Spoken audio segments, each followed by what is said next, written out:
Hello, everyone. This is Monica the Creative Beast, and I am here on a Sunday with some of my COG-sters for our monthly creative online gathering, the COG. And I've invited some folks to ask me some questions, and I got two really great questions. And the way they are looking is one is on top of the other, but I'm going to answer them so it's more sequential. And it seems one of our regulars, Kristen, submitted one of them. And thank you, Kristen, for submitting a question. So let me start chronologically with this question first. How did I get started teaching art classes? I think you do classes at libraries and other community locations. I do workshops at libraries. Not too many community locations yet, but I have done some of my workshops as private parties. But how I got started was kind of interesting, actually. Some people know that I was blogging. I started sometime around 2009, in late July. And it seems that a Girl Scout troop leader found my blog, saw books that I was making at that time, and asked if I would create a workshop for her Girl Scout troop because they wanted their book artist badge. So having the blog was great because I got found. Somebody invited me to create a workshop for them, for their girls. Their girls were ranging in age from about 11 to 13, which is an age I can live with. I did the workshop, and I feel like after that and some other experiences, I've come to realize I would prefer to work with adults. Children on the whole don't really need my help reconnecting to their creative instincts. But it was a great entry into creating a workshop and teaching a workshop and all the work that that entails, because there is work. I figured out a kind of a curriculum. I figured out 2 make and takes that they could create. I did not look at the Girl Scout website until after the fact, but I got pretty lucky. When I created the workshop, I hit all the targets that they needed, because some of it was learning about books and bookmaking and making them. And what I did was I've called the workshop Book Arts 101, and it might change a little bit because I am in conversation with our monthly online art book community leader about defining book art, singular, from book arts, plural. Are there specific definitions? If so, what are they? And then I started asking related questions about where do art journals fall into those categories. So she's pondering that question on my behalf. But the workshop was called Book Art 101, and I discussed traditional bookbinding, the parts that go into a book, like the covers, the spine, signature, book block.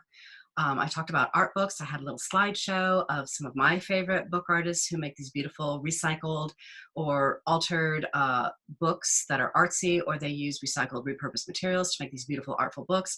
The girls were like, ooh, which got them all excited for the make and takes. So I teach, the basic pamphlet stitch, and I teach a simple wax and watercolor paint resist technique for the artsy book, and I provide supplies. And so it was like this big, huge thing that lasted about 3 hours. So it was like interspersed with some lecture and some slideshow and some make and take. And they had a blast. And after that is when I went to the website to find out what they needed. And I hit all the targets, which was good. And I found out where there was a local location, so I ran out and bought myself a book artist badge. I figure I deserved it for teaching that workshop. And I knew I could create curriculum because, on a slight tangent related note, my boyfriend and I are involved with an organization called the Celtic Art Center, and they were applying for a grant, and somebody that we've known who's long been involved was trying to put together answers for the grant, and she has a bad habit of going blah, blah, blah, blah, blah, blah, blah, without really answering a question. And she didn't really have a curriculum in place. So I said, well, if I was going to learn from this person, what do I want to learn, and in what order would be good? So I created her curriculum for her. and said, okay, we're going to have a 12-week class, and we're going to begin with this, and this would be a great day for some lecture and examples, and this is the day that we should be submitting what we want to work on as our final project. So we have pictures for culmination, which grantees need. You need to have culmination of some kind and documentation of that, whether it's like a performance art workshop and you have video, or you have pictures because it's a tangible item that you've made. So I made this breakdown of 12-week curriculum. So I knew I could create curriculum, and I created a general outline for Book Art 101 for this Girl Scout troop.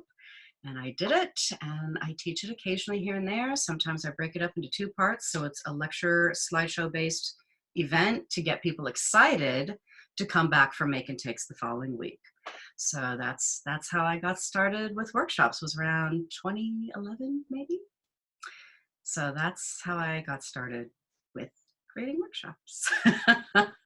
So thank God for my blog, and thank God she found it. So that was very, very interesting and cool that somebody just randomly found me through my blog, and she reached out. So the next question that was asked is, why don't you do your own bookmaking class with lots of advanced book concepts? I'm not sure who asked that question. I am working on some online courses. Now the thing is, okay, so let me explain a few things. I'm not sure exactly what is being asked about advanced book concepts, unless it's art book and concepts going into art books. I will say that there are techniques that I consider slightly advanced, like the Coptic stitch book, and I'm a little intimidated by that. So until I learn it, I don't feel that I'm qualified to teach it. But there are a lot of different kinds of books out there, and what my plan is to create individual courses that target those types of books. So I have a freebie in my Teachable classroom right now that is learning how to do the squash fold, and I'll be making a course based on that to teach you how to assemble it in 2 different ways, and ways that you can contain it, because it is an accordion, so it kind of bounces all over the place. And there's lots of simple folded structures that are accordion based. There are stitched books. There's multiple signature stitched books. There's ways that you can glue them together without a lot of stitching. There's certainly some lazy ways of making a book, like stapling, or just tying a ribbon around the whole thing. So what I do plan on doing is creating different courses that hit each type of book. I wouldn't make it a big comprehensive course because it's a lot of information. There's a lot of different book structures out there, but I am working on some bookmaking courses. It's just I was doing a lesson for an online esoteric community and teaching people how to do a little running stitch to make a simple bag that they could hold their oracle and tarot cards in. And I figured, why don't I start with a sewing basics course?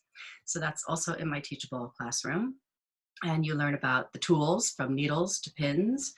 I discuss different aspects of sewing. I have an overview of different types of sewing machines, because not all sewing machines are the same, and the underworkings are a little bit different. I teach the running stitch. I have a bonus whip stitch, and that's my basic beginner sewing course. So it's really for beginners who don't have a sewing machine but might be interested and would like to learn some hand sewing stitches, and that's what I started with. And I also have my Creative Heart, which is a book form. It is the single page book form, but there's also a 9-question questionnaire that helps you get to the heart of what you love and value, so that you can, act towards that, take some actions towards those things. My 3 values, I call them my ABCs: art, books, and community, which are all tied right here at this moment in a way with the COG. I have community, we're making some art if we're not making books. And I try to do something geared toward art or toward books or toward community at least once a day. And I'm a lot happier and better for it. So that's another course that I have in my Teachable. But I do have a lot of things drafted at the moment for book arts and bookbinding. So definitely stay on the lookout for all that as 2020 rolls out, you guys. So those are the two questions that were posed. Thank you to the people who submitted them, and I'm really excited to see if there are questions posed for next month's COG. And yeah, so we'll see what comes up next month. Thanks.